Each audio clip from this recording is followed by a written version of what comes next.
My brothers and sisters, Yali Madat, I hope that all of you are doing well. Last weekend, on the occasion of Eid, we were blessed to receive a special message from Maulana Hazrat Imam.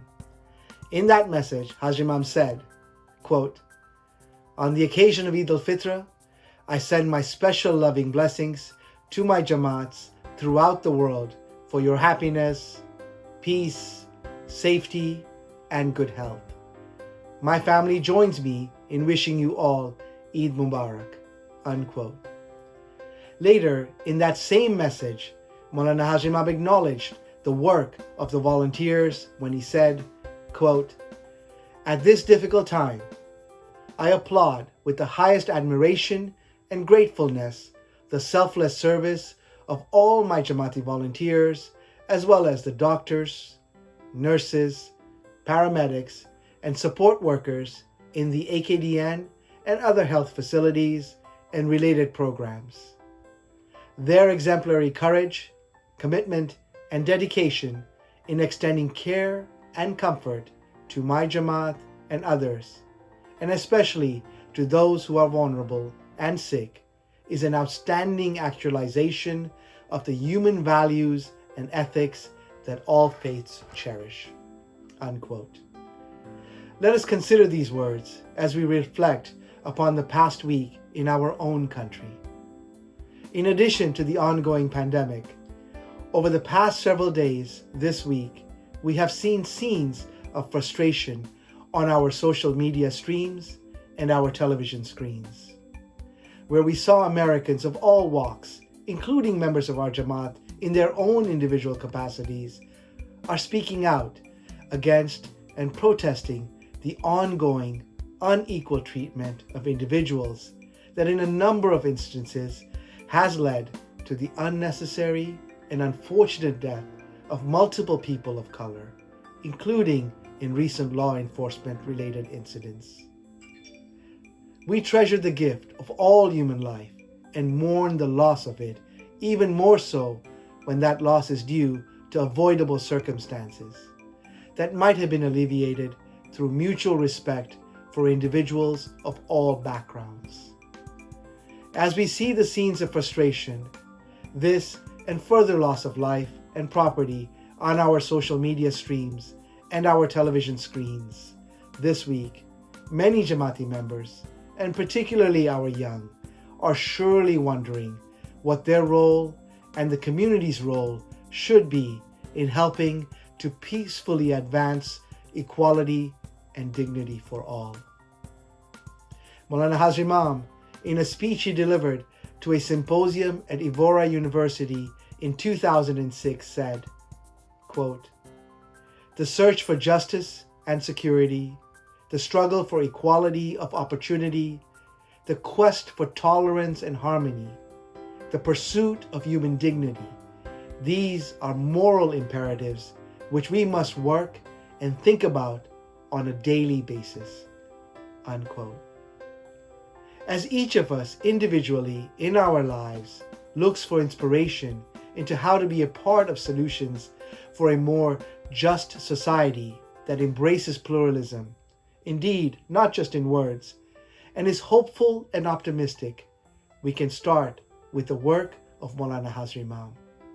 Much of the work of the AKDN focuses on enabling preconditions to engender equality, substantively recognize human dignity, and advance environmental justice. For those of us thinking about how we can positively impact the societies in which we live, we might all benefit from reading the AKDN's ethical framework, which is available online.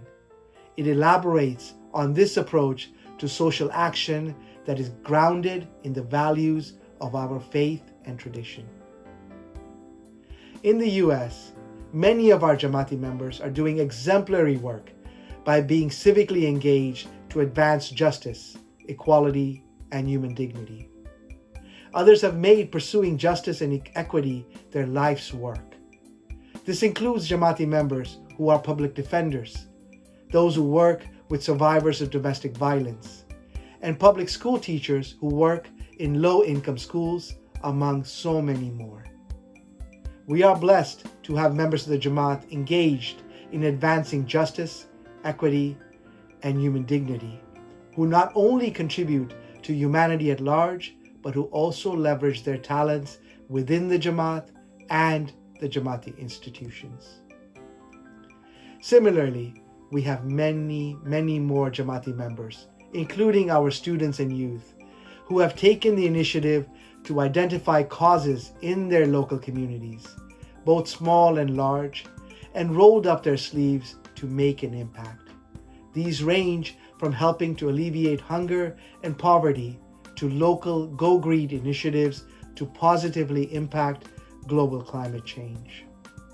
This is an ongoing commitment, so I will only highlight some of the activities that have taken place over the past several weeks during this current pandemic. Jamaats and Jamaat Khanas, large and small, from all regions across the country, have collected tens of thousands of masks for donation to first responders, hospitals, and vulnerable populations, and tens of thousands of pounds of food and hygiene products for local shelters, schools, and food banks. Of course, these are just a few examples. I can go on and on with stories of how the Jamaat, including our youth, continue to live our values of compassion and generosity, identifying challenges within our local and global communities, and organizing actions to address these challenges. As Jamaati institutions, we have continued to focus our efforts on areas that help bring about equality and human dignity in the long term, specifically around issues of poverty and education, that help build hope and optimism about one's own and about society's improved condition. We are fortunate to be in a position where we are able to contribute to our neighbors and the communities and cities in which we live. Of course, this work never ends. Poverty, bias, quality of life issues, and human suffering continue in our society, and thus we must continue to work towards a society that improves the quality of all human life. Individually, as we contemplate what more each one of us can do to promote justice, equity, equality, and human dignity, or how best to turn our intentions into actions, I would encourage you to start with having a dialogue among your families and friends. Respectful dialogue that encourages diverse perspectives remains a key ingredient in building understanding and taking thoughtful actions. Turning to the coronavirus global pandemic, I would like to go back to the Eid message from Maulana Hazri Imam. In it, he referred to the work that the Jamaati and AKDN institutions have been doing globally to address the challenges of the COVID-19 pandemic, and spoke about the need for his murids to continue to take necessary precautions. He said, and I quote, "As the Jamaati and AKDN institutions continue their collaboration with various governments, public health authorities, and other partners in the endeavor to overcome the challenge of the COVID-19 pandemic, I would like my spiritual children to continue to exercise the utmost rigor in undertaking all personal measures to safeguard your own health as recommended by the public health authorities and my institutions." Unquote. So while we navigate the current crisis as parts of the country start to open up, let's keep this in mind when making decisions about balancing safety against our essential needs versus our non-essential wants and how we define them. It is important that we continue to exercise the utmost personal responsibility and minimize unnecessary risks. As institutions, we are also striving to follow the guidance and recommendations provided by the health authorities. Given the uncertainty surrounding the current pandemic and the risk posed by the possibility of a reoccurrence and rapid spread of the virus again in our country, at this time, we feel it is prudent to proceed with caution when making decisions about taking steps away from the precautions we have been taking thus far. This means that while work and essential errands with appropriate face coverings and social distancing are fine, we still urge you not to participate or plan social engagements and other activities where people are gathering together, as those are non-essential. The next couple of weeks will tell us whether those around us are more or less at risk based on the rules that the states have begun to relax. In the meantime, let us not unnecessarily risk our health and safety and that of the communities in which we live. We appreciate the Jamaat's continuous support as we look to navigate this public health crisis safely. In the end, let us continue to have a very positive outlook for the future and reflect on Hazrat Imam's words from his recent message.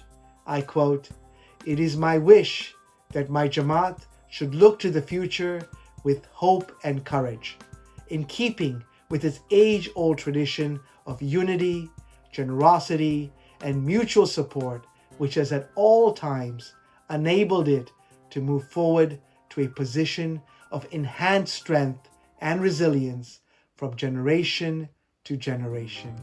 Unquote. With that, I close by wishing you all goodwill, happiness, good health, peace, and safety. I hope that you enjoyed the rest of this telecast, including the talk by Zahir Alibai on how our faith and our traditions of generosity and mutual support underpin our civic engagement. Until next time, Ya Ali Madat.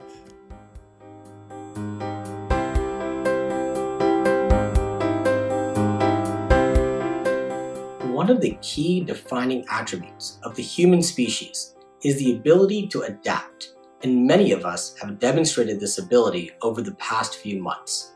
We evolve our ways to survive and thrive in the grimmest of circumstances, whether caused by artificial events or by forces of Mother Nature.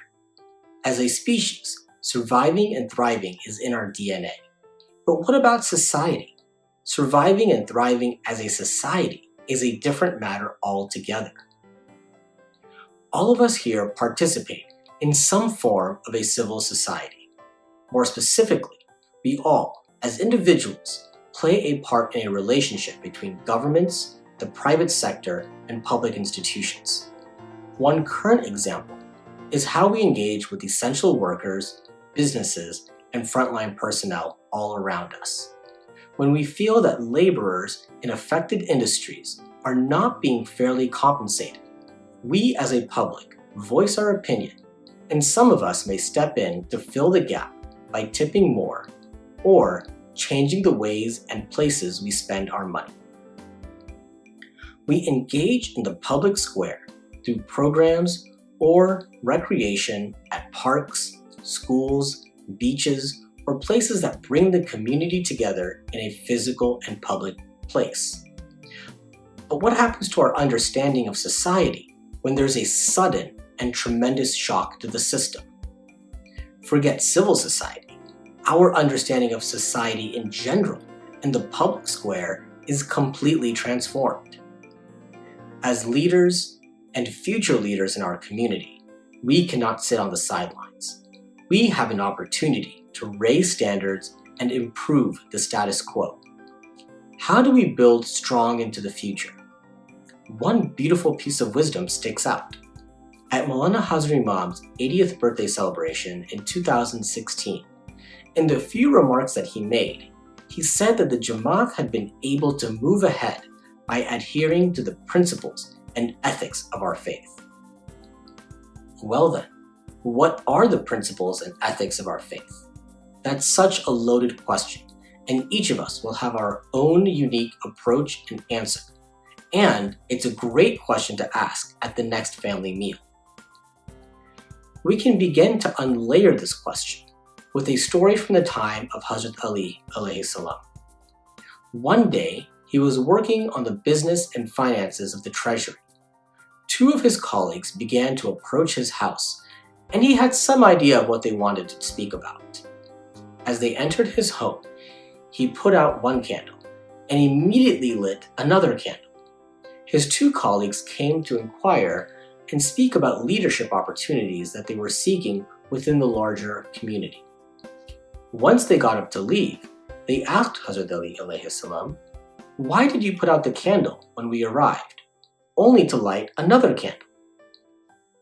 He replied that the first candle was paid for by the treasury, and that he was using it while he was working for the treasury. When the two had arrived, they came to talk of personal matters, and so he extinguished the candle from the treasury and lit the candle that he had bought with his own personal funds. What are other ways that we maintain principles and ethics of our faith? We're doing it right now. As our local, regional, and national governments all put restrictions on our movement and gatherings, we responded with compliance. Many of us stayed at home, and many of us continue to stay at home, not only because the law tells us to, but out of care and compassion for the public health, especially for those who are more prone to illness. These are actions that stand up the broader principles and ethics that we live by. However, as we build stronger towards the future, there will be uncertainties. We will be navigating life scenarios that we may not have anticipated or expected to come across. As the norm stabilizes, there will be subtle changes in the way that we interact with each other. Usually, we engage with people physically, face to face, and that establishes a strong human connection. With the glass screen in between, do things really change? When we wouldn't have had raised our tone in a physical conversation, do we forget that compassion or patience in an email or while speaking on the phone? Are we tempted to falsify or lie so that we may qualify for aid or other government programs, especially if everybody is doing it? When we are vulnerable or see others who are, do we speak up to correct these injustices, or does our behavior promote it? When we are in positions of power or advantage, do we ourselves act in fair and compassionate ways? In today's fiber optic world, the definitions and rules feel like they're being rewritten at the speed of light. For us to thrive and build strong as a community, we will do well to keep these questions in our mind. And given that our communities are spread across the globe and that we all come from different backgrounds and different experiences, the answers to these questions will manifest in different ways. In the book, When You Hear Hoofbeats, Think of a Zebra by Shems Friedlander, there is a story to help illustrate this point. One day, a man was riding through the desert, and he stopped at an oasis. He could not find a post to tie his horse to, so he put one there for himself and for future travelers. For this kind act, Allah would grant his blessings. A few days later, a merchant was riding through the same desert and stopped at the same oasis. He saw the wooden post and saw that it was a safety hazard, and so he immediately removed the post. For this compassionate act, Allah also granted his blessings. In this story, we have two characters doing two opposite behaviors, and yet they both received the blessings of Allah. It is often said that Islam is a way of life. Islam is also an attitude that includes acknowledging Allah and His presence that surrounds us, and caring for those who are less fortunate or privileged and giving them a voice in our communities. With every Zoom or WebEx call, with every homeschool session, with every day of working from home or working on the front line, we have an ample opportunity to exercise our character for a strong future. We are one Jamaat, and when one of us feels pain, we all feel it. When one of us succeeds, we all take pride and joy in the achievement. And when one of us acts in poor character, that behavior can potentially affect us all. So as we look to a brighter future, a safer future, and a stronger society, let us remember to bring an attitude that builds on the principles and ethics of our faith. Thank you, and Ya Ali Madad.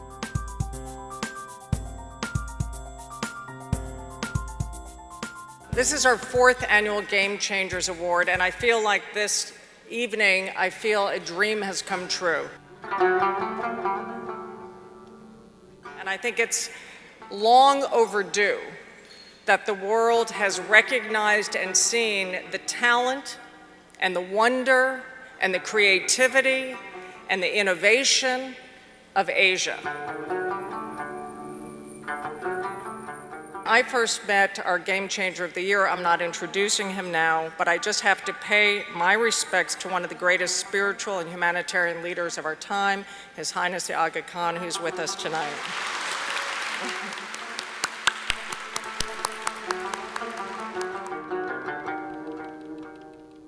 It was a cold winter in Afghanistan, and all our food supply chains were cut off. And many, many tens of thousands, if not hundreds of thousands, if not millions, were threatened with starvation. We had food and we couldn't get it in. And we needed to come through Tajikistan into Afghanistan, and we couldn't go over the gorges.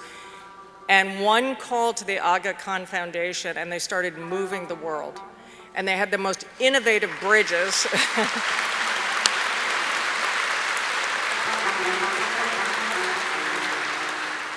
Innovative bridges that open the food supply chains in like a movie that we dream of, with lives being saved. So I know the power of your work, I know the power of your network, I know what you've built, and we need more networks of people determined to say, this is a world of good, this is a world of standing by each other, and that is what we honor here tonight.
It is my great honor to welcome 2 great women leaders to the stage, the First Lady of Afghanistan, Rula Ghani, and the former First Lady of the United States, Laura Bush, to present our first Game Changers Award.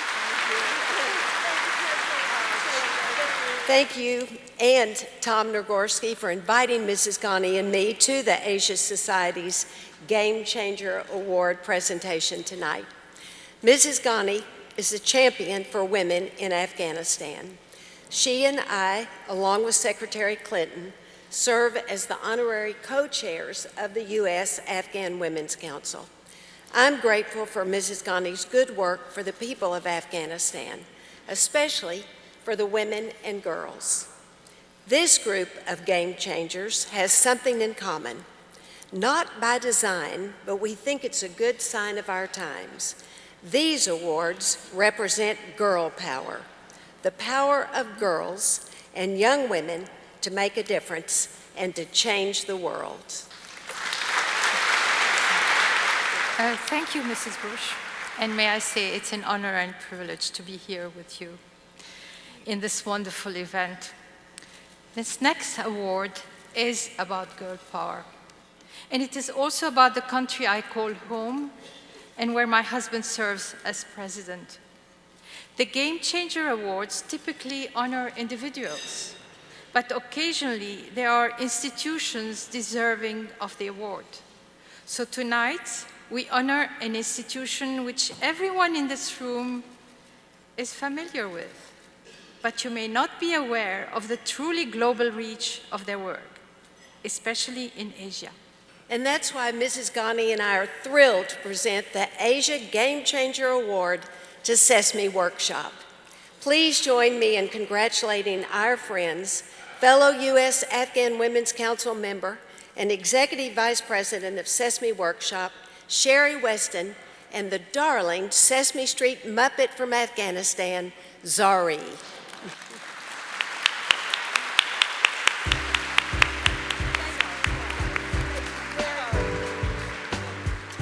So speaking of girls in Afghanistan, I am thrilled that Zari has come all the way from Afghanistan to be with us here tonight.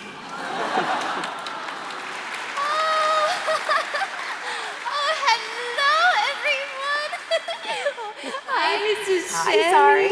So glad you're here. But I do have to say that I honestly think that our work in Afghanistan is one of the most powerful examples of the power of media and Muppets. Not only to reach children with powerful, valuable lessons, many of whom do not have access to early education, but also to open hearts and minds. Because it is because of your influence, Zari, that we hear time and again that fathers have changed their minds about permitting their daughters to go to school. So this award belongs to Zari as much as anyone. Oh, thank you so very much. Oh, I am so excited to be here. Oh, and I cannot wait to tell all of my friends in Afghanistan that I was here with Mrs. Ghani and Mrs. Bush and all of these incredible people. Oh. Well, Zari, you know, the fact that both Mrs. Ghani and Mrs. Bush were here is such a tribute to the difference you're making in the lives of the children in your country, because you've become such a powerful role model and showing not just girls, but boys too, the importance of girls going to school. That's why we've been awarded a game changer. A game changer. Oh, I love games. Oh, and most of all, I love to learn and go to school. Oh, and I am so inspired by Mrs. Ghani and Mrs. Bush. They are my role models. Mine too. And thank you again to the Asia Society for this incredible award. We are truly grateful. Thank you. Bye, sweetie.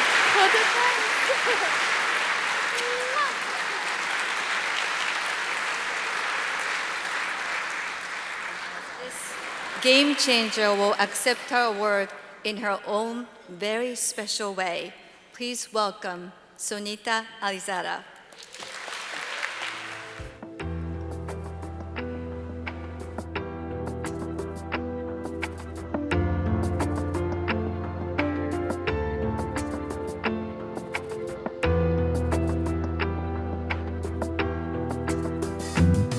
Thank you all for this honor today. On behalf of many girls, I have something to say. Every year, 50 million girls are forced to marry, having babies as babies.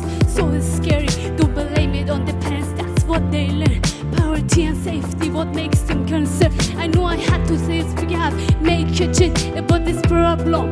Marry at young age, everyone deserves the right to have to choose, to dream how they want, to grow in their views. Everyone deserves the right to have to prevail. Let me end it this way. No one is for sale. Thank you everyone for this honor today. Thank you so much. I am honored and proud to present the 2017 Asia Game Changer Award to my friend, Dev Patel.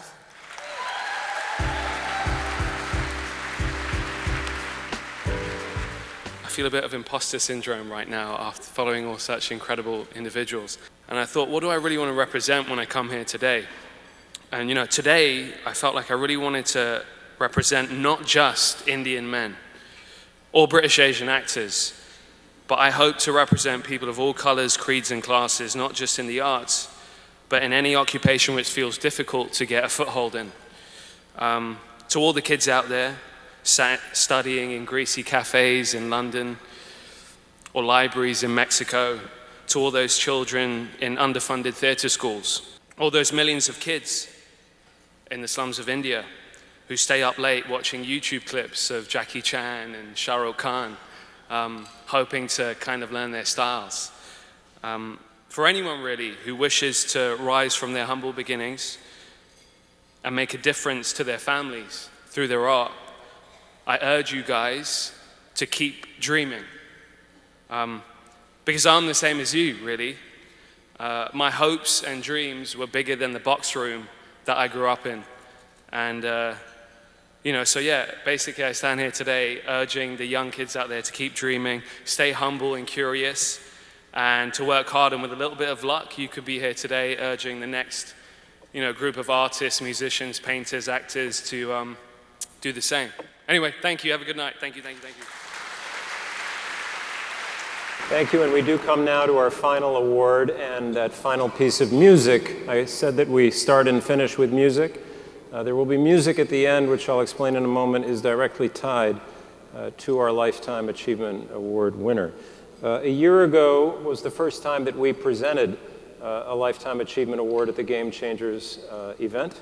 That went to the great, iconic Chinese architect I.M. Pei, who, those of you who were with us a year ago will remember, he was 99 and a half years old, and he came to the event. He is 100 and a half years old now, and it was a very memorable occasion, and a tough act to follow, but followed well, as you will see in a moment. Please welcome to the stage, to begin our last segment, from our great Game Changers sponsor, Citi, the CEO for Global Consumer Banking and an Asia Society trustee, Mr. Stephen Bird. Thank you very much, Tom, and thank you, Asia Society. Talking with friends and colleagues in the audience, the inspiration that the Game Changers tonight have really provided for us has topped everything. But tonight, we have our second Lifetime Achievement Award, and it's my great honor to bring to the stage two very special people to make that award.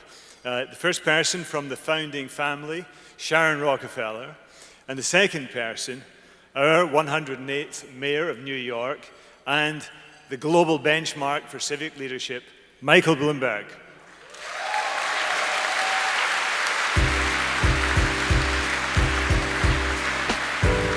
What an incredible group of honorees this evening.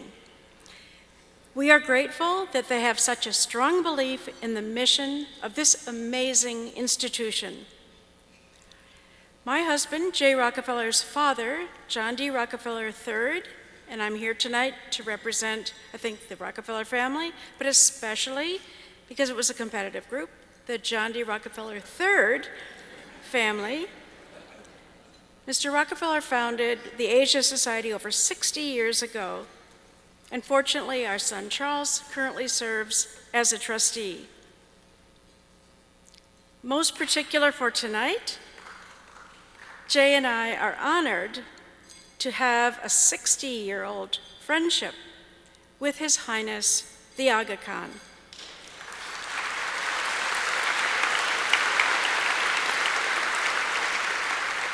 We've greatly admired the outstanding work and accomplishments of the Aga Khan Development Network.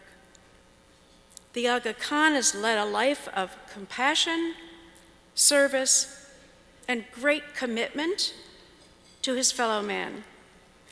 I'm very, very proud to help the Asia Society recognize the exemplary achievements of His Highness, the Aga Khan. Now, Mike? Well, Sharon, thank you, and good evening, everyone. And I just wanted to thank all of you for inviting Sharon and I to help us honor tonight's Lifetime Achievement Award winner. Now, if you don't know it, but you should, that through the Aga Khan's network and his role as a spiritual leader, he has worked for decades to help build a more peaceful and tolerant world. Yesterday in New York, sadly, we got a tragic reminder of just how much work we still have to do, and our hearts go out to all of the families who have been affected. The Aga Khan's work has improved millions of lives in dozens of countries across Asia, Africa, and the Middle East.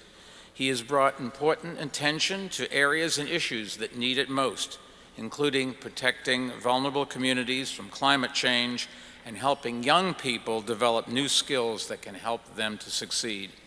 He has also been a champion of using public-private partnerships to spread economic opportunity, improve public health, and expand access to education.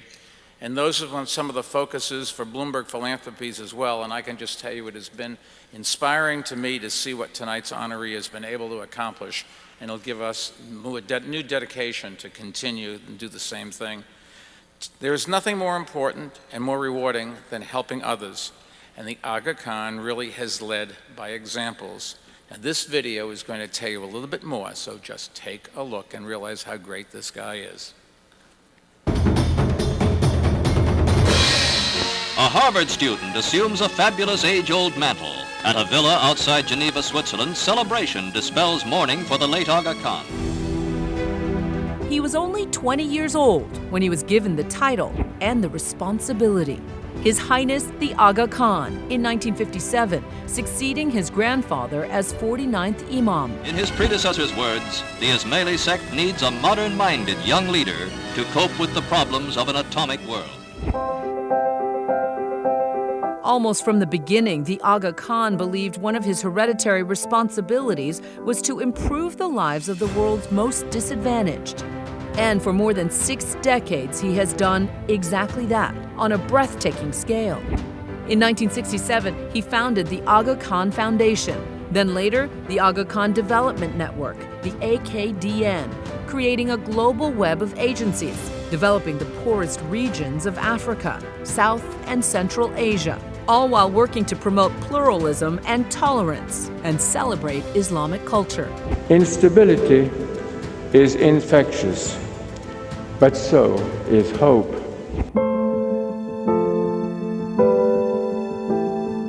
Today, the AKDN is one of the world's largest development networks. It reaches more than 30 countries, employs over 80,000 people in agriculture and food security, health and education, civil society and cultural restoration, assisting poor and war-torn populations regardless of their ethnic or religious backgrounds. From helping earthquake victims in Pakistan to educating girls in Afghanistan. قبلا در مکتب علم کورس کامپیوتر نبود ولی بنیاد آقا خان این زمینه برای علم فراهم کرده کورس کامپیوتر برای علم آورده. The role of an imam is not limited to the domain of faith. It also includes a deep engagement in the world. His Highness the Aga Khan changing the game, fulfilling what he believes is his hereditary mandate as a Muslim imam to help those less fortunate and most vulnerable.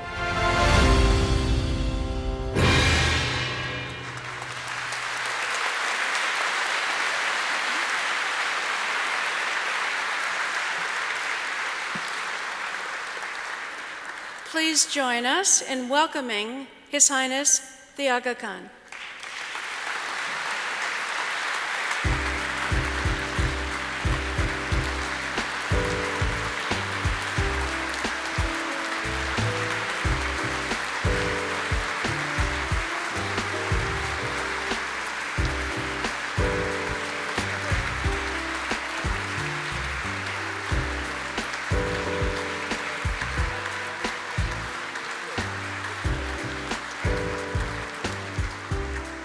Let me begin by expressing my deep gratitude and my humility in receiving this wonderful award.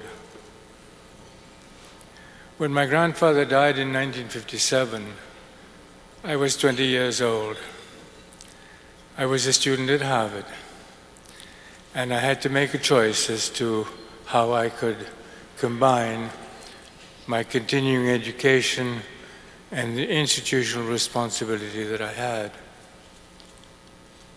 It was strange to realize that what appeared like a very difficult decision was an extraordinary opportunity.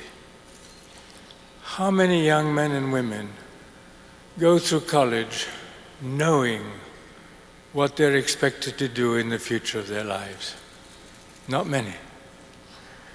I was fortunate enough to be in that situation where I was a student in one of the great academic institutions of the world, knowing what it was that I needed to learn in order to fulfill the responsibilities that were mine. I audited 6 courses. The community leaders told me to hurry up and get out of university, so I had to double up on my courses. I didn't read all the reading lists. That was no way possible. But I was able to listen to a remarkable spectrum of knowledge that was available at that time at Harvard University.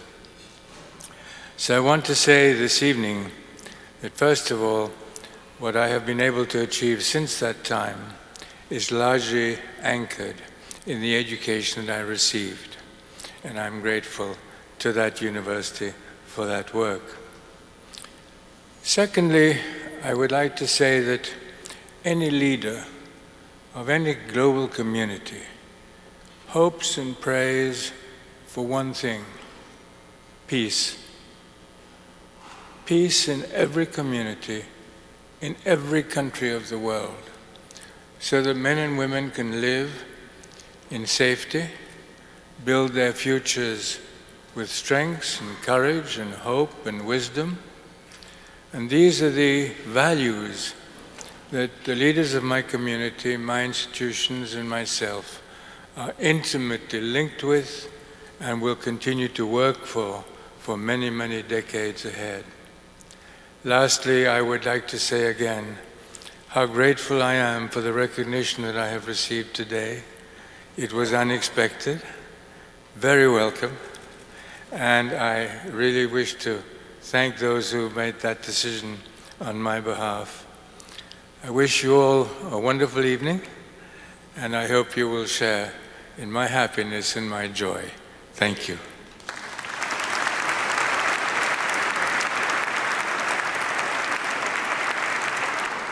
So I mentioned at the outset, we finish with music, but we also in this case finish with one more gift from His Highness and from the Foundation and the Development Network. It's impossible to encompass all the stories and the achievement and the impact that His Highness the Aga Khan has had in a short video. And one thing we didn't mention was music. The Aga Khan Music Initiative supports traditional music, both through music schools around the world, and then by helping musicians share that art and that music and that talent with the rest of the world. It's a very real form of what we've been talking about all night, bridge building and cultural diplomacy. So to close this evening, please welcome to the stage members of the Aga Khan Music Ensemble. There are many more than the ones you will see tonight, but boy, we have 3 stalwarts. Coming to the stage now from China, Wu Man, from Afghanistan, Humayun Saki and Salar Nader,